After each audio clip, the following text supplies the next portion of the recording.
The studio was electric that morning, the kind of buzz that producers dream of when a major star is about to sit down in front of the cameras. Kelly Clarkson's talk show had been riding high in the ratings, known for its blend of warmth, humor, and the occasional spicy celebrity confession. But today wasn't just any episode. Today, Sandra Bullock was the guest of honor. The Academy Award-winning actress, beloved for her mix of wit and vulnerability, had been on a press tour for her new film, and this stop on Kelly's couch was billed as one of the highlights. From the moment Sandra walked out onto the stage, the crowd erupted into applause and cheers. She looked radiant, dressed in a sleek black suit that carried her signature effortless elegance. She waved, laughed with the audience, and hugged Kelly warmly before sitting down. Kelly, in her usual bubbly style, opened the conversation with easy banter. "Y'all, this is Sandra Bullock," she exclaimed, her voice brimming with excitement. "I can't even believe she's sitting right here." Sandra chuckled, adjusting her seat, clearly amused by Kelly's genuine fangirl energy. For the first 10 minutes, the interview was everything fans hoped it would be. Kelly asked about the new movie, and Sandra delivered with stories about late-night shoots, the chaos of working with co-stars, and a hilarious anecdote about accidentally tearing her costume during a high-stakes action scene.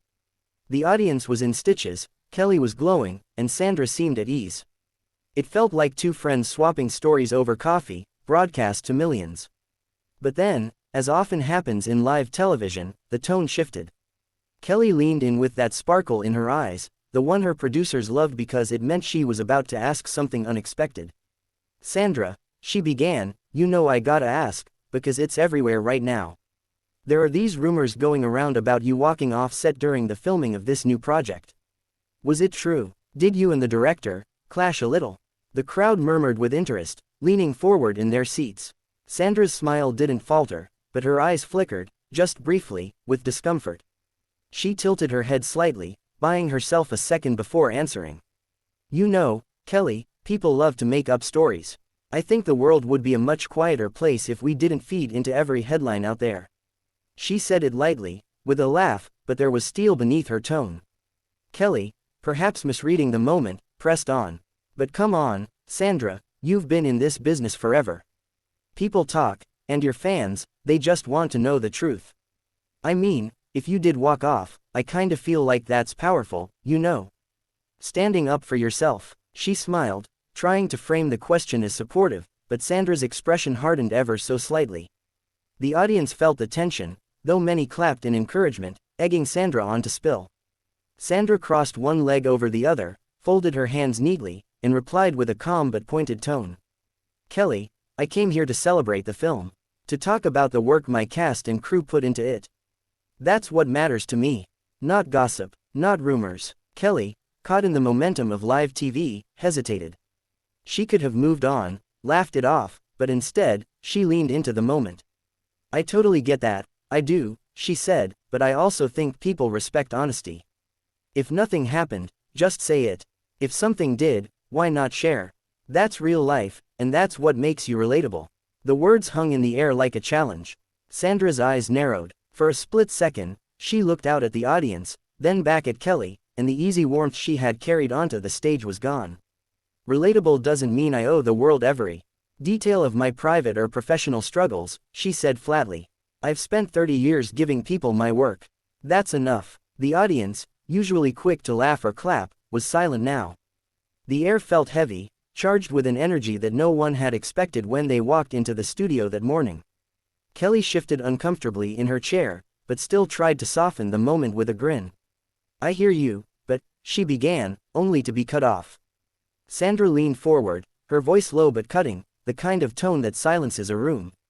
"Kelly, I don't appreciate being cornered. I've answered your question. Let's move on." Gasps rippled through the crowd. Kelly, usually the master of balancing empathy with curiosity, looked momentarily rattled.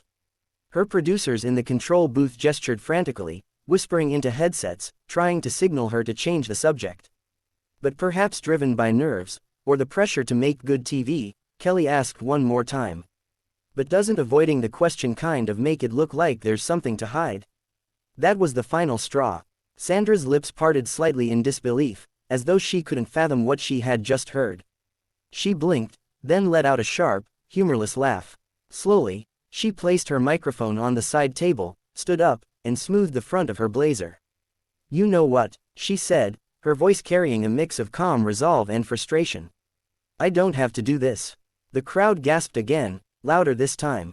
Some clapped awkwardly, others muttered in confusion, but everyone's eyes were glued to Sandra as she turned and began walking toward the edge of the stage. The sound of her heels against the polished floor echoed with finality. Kelly's face froze, her mouth open mid-response, her hand lifted as if she might reach out to stop Sandra, but she didn't. The cameras caught every second. Sandra's graceful yet defiant exit, the audience's shocked expressions, and Kelly's stunned silence. The moment felt surreal. This wasn't a scripted drama, this was live television. Viewers at home, thousands of miles away, sat upright in their living rooms, some cheering Sandra's refusal to be cornered, others shaking their heads in disbelief. As Sandra disappeared behind the curtain, the stage was left eerily quiet. Kelly tried to salvage the moment with a nervous chuckle. "Well, that escalated quickly," she quipped, her voice pitched higher than usual. The audience offered a scattered round of applause, but the energy had shifted. Everyone knew they had just witnessed something unforgettable, something raw and unscripted.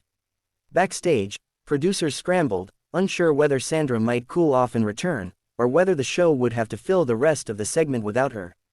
On stage, Kelly sat frozen for a beat too long before picking up her cue cards, flipping to the next topic, and forcing a smile. But her eyes betrayed her, this wasn't how the interview was supposed to go. By the time the commercial break rolled around, the clip was already destined to be clipped, shared, and dissected across every corner of social media. The walk-off was no longer just a moment in a studio, it was about to become one of the most explosive talk show controversies in recent memory. Backstage, the air was thick with tension. Sandra Bullock moved quickly down the narrow hallway behind the stage, her heels clicking against the concrete floor, her blazer still sharp against her shoulders but her face betraying the storm inside.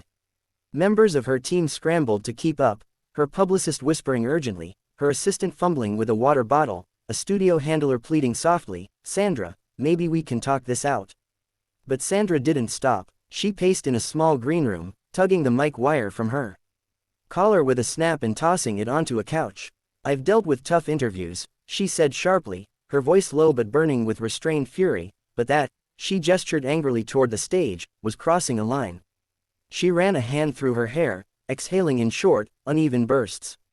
"This wasn't supposed to be about gossip. It was supposed to be about the movie.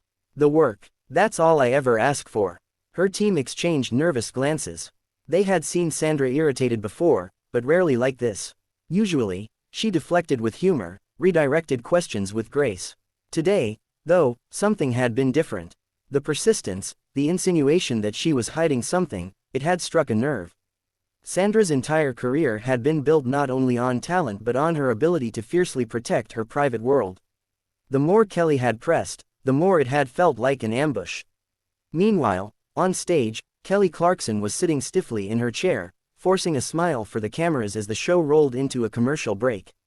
The crowd murmured with excitement, buzzing over what they had just witnessed. Kelly's producers rushed to her side, speaking urgently into her earpiece. "Address it," one said. "Don't apologize, just move on," another countered. "This is going to trend, own it," a third insisted. Kelly swallowed hard. She hadn't meant to drive Sandra off the stage. She had thought she was doing her job, pushing for authenticity, asking what fans were already whispering about online. She admired Sandra deeply, but in the heat of live TV, she had misread the line between curiosity and intrusion. Now, as the red tally light blinked on and cameras came back, Kelly had to face millions of viewers, not just the stunned studio audience. "Look, y'all," Kelly began, her southern warmth tinged with nervous energy. "Sandra Bullock is one of the greatest people in this business. I love her, I respect her, and if I made her uncomfortable, that was never my intention." She paused, the audience leaning in. "Sometimes live TV gets messy. Sometimes I push too hard, because I really do care about honesty. But let's all give her grace." The audience clapped, though it was clear the energy was off. Kelly plastered on a smile and carried on with the show, but the damage had already been done. Clips of Sandra's dramatic exit were already being uploaded, dissected, and memed across TikTok, X, and Instagram. By the time the episode ended, the hashtags were already trending. #SandraWalksOff, #KellyVSandra, and even hashtag talk show drama. Some fans sided with Sandra, praising her strength and applauding her refusal to be cornered. Others defended Kelly, insisting she was just doing her job and that Sandra had overreacted. Within hours, entertainment blogs were publishing recaps with headlines like, "Sandra Bullock explodes on Kelly Clarkson's show," and, "When talk shows go too far." Sandra, meanwhile, was in her car heading back to her hotel, the city lights blurring past the window. Her phone buzzed nonstop, texts from friends, colleagues, and reporters already fishing for comments. She ignored most of them, staring out at the skyline with a mixture of anger and sadness.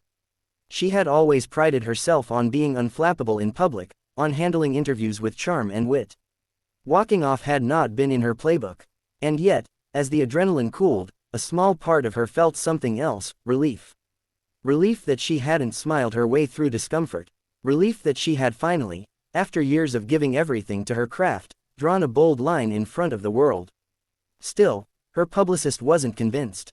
"Sandra, we can't just leave it like this," she urged, scrolling through her phone. "The headlines are already spinning out of control.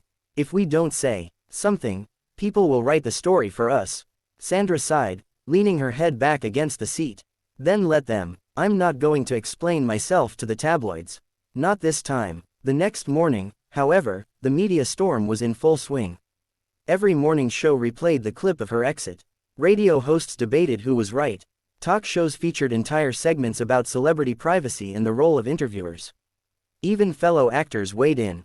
Some praised Sandra for standing her ground, others criticized her for leaving Kelly hanging.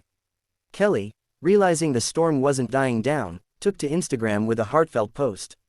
A photo of her and Sandra together on the show was paired with a long caption, "Sandra Bullock is someone I admire deeply.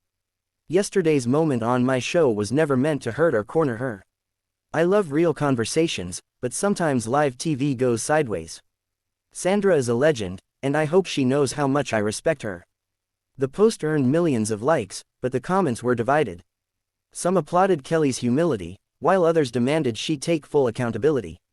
Sandra, for her part, stayed quiet. She didn't post, didn't tweet, didn't give a statement. Instead, she let the noise rage around her while she focused on her film. Weeks passed, and the story began to fade, though its shadow lingered. At film premieres, reporters inevitably asked Sandra about the walk-off. She would smile politely and say, "That's in the past. I'm here to talk about the movie." Her refusal to fan the flames only fueled more speculation, but over time, her silence began to be interpreted less as avoidance and more as dignity. Months later, Sandra finally addressed the incident in a long-form magazine interview. Sitting in a quiet cafe, far from the bright lights of a talk show stage, she reflected with a mixture of calm and conviction. "We all have limits," she said. "I've built my career on resilience and hard work, but also on privacy. Walking off wasn't about anger. It was about self-respect. I don't believe I owe the world every detail of my life. My art is what I share. The rest is mine." The interviewer noted the strength in her tone, the way her eyes softened when she spoke of boundaries. The article reframed the infamous moment not as a scandal but as a powerful act of drawing a line, a declaration that even the most celebrated stars were entitled to their space. Kelly and Sandra eventually reconnected privately. Neither revealed the details, but those close to them said it was cordial, even warm. They had both learned something from the clash, Kelly about the weight of her questions, Sandra about the freedom of saying no, even on live television. The incident never quite disappeared from pop culture memory. It became one of those iconic moments replayed in top 10 talk show walk-offs, countdowns and discussed in journalism classes about the ethics of celebrity interviews. But for Sandra, it wasn't about television history. It was about a personal line she had drawn, a moment that reminded her, and everyone watching, that sometimes the strongest thing you can do is walk away. And in the end, that's what people remembered most. Not the gossip, not the clash, but the quiet dignity of a woman who chose respect over spectacle, even under the unforgiving glare of the spotlight.